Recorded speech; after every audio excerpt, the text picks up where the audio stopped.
이제 한 2주 됐죠. 폭염이 계속된 게 그 정도 시간 지났는데 5년 질환자가 1,000명을 넘었고요. 사망자도 벌써 10명 정도 나왔습니다. 작년에 비해서 굉장히 많이 늘은 겁니다. 폐사된 가축 125만여 마리. 갈수록 이 폭염 문제가 심각해지고 있는데요. 그래서 이제 폭염도 자연재난으로 인정을 해서 국가 차원의 관리가 필요하다는 지적이 계속 나오고 있습니다. 며칠 전에 저희 이 스튜디오에 모셨었던 대한양계협회장도 역시 마찬가지 말씀을 하셨는데 마침 정부도 이와 관련해서 긍정적인 검토를 하고 있는 것 같습니다. 이 얘기를 좀 해보도록 하겠습니다. 오늘 도움 말씀에서 박연미 경제평론가 모셨습니다. 어서 오십시오. 안녕하세요. 일단 정부가 긍정적으로 보고 있는 모양이군요. 네, 기존에는 폭염은 재난에 넣기 어렵다 이게 정부 입장이었는데 글쎄요. 올해 너무 호된 더위가 다가오고 보니 이제 정부도 입장을 바꾸기로 했습니다.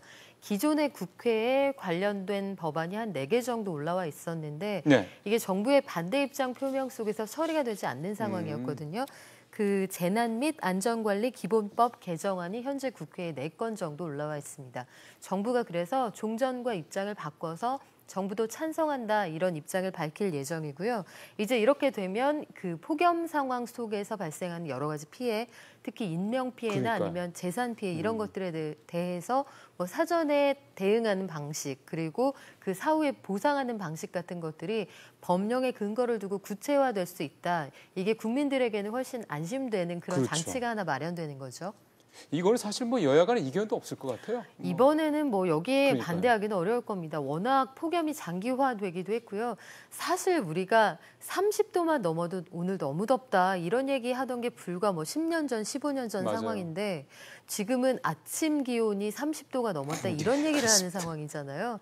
제가 지난 주말에 그 대형 아울렛에 한번 가봤더니 소위 냉방 난민들이 정말 많더라고요. 그러니까 집에서 견디다 나오신 분들인데 상황이 이렇게 되고 보면 정부도 아마 전기요금을 낮춰서 실제 수요에 대응하는 이런 것들 그리고 구체적으로 아마 고민을 하고 있을 겁니다.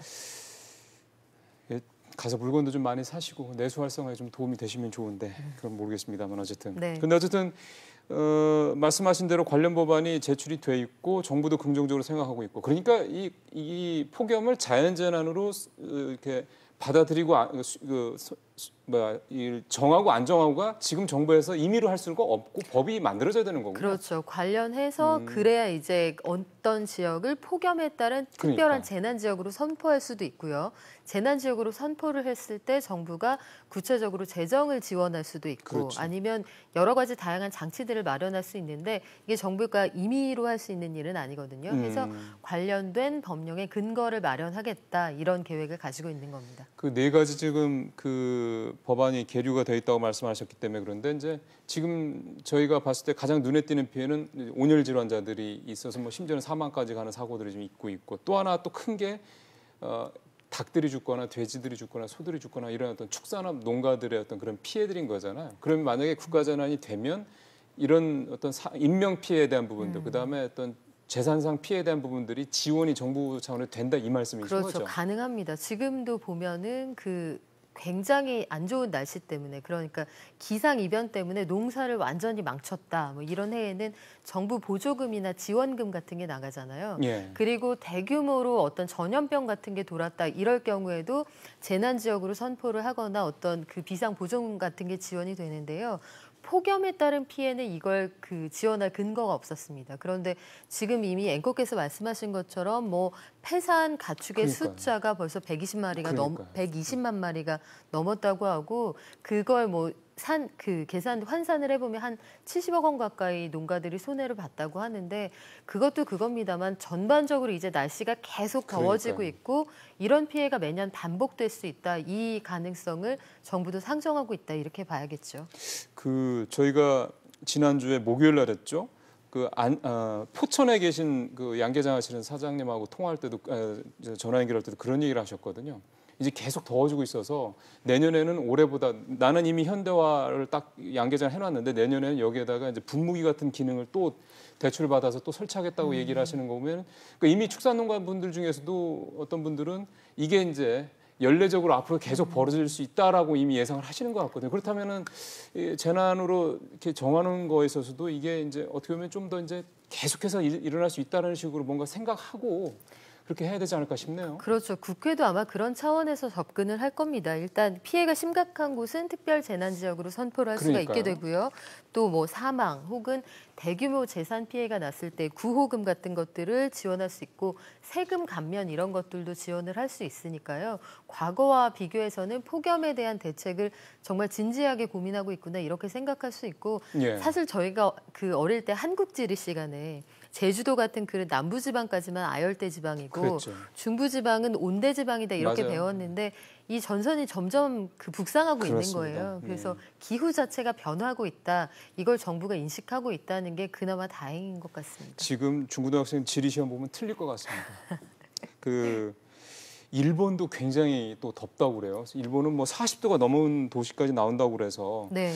사실은 일본이 지진 같은 거 같은 이런 어떤 그러니까 자연재해에 대해서 대처하는 게 상당히 좀 체계화돼 있지 않습니까? 그렇죠. 일본 같은 경우는 폭염이 국가재난 뭐 이렇게 정해져 있고 뭐 이렇게 합니까? 어떻습니까? 일본도 폭염에 대한 대비는 그렇게 체계적으로 돼 있는 것 같지 않아요. 그래요? 그러니까 지진에 대한 매뉴얼은 뭐 지진이라는 변수가 상수화돼 있는 나라니까 그 대응을 어느 정도 잘 하고 있습니다만 올해 일본에서의 이 폭염은 우리 못지않게 심각해서 지금 뭐 40도가 넘었느니 이런 얘기가 나오잖아요. 그러니까요. 발바닥 그 아스팔트 바닥에 신발을 신고 걸으면 신발이 들러붙는다 이런 얘기가 나오더라고요. 고무가 녹아서 그렇더라고요. 그러게요. 네. 참나.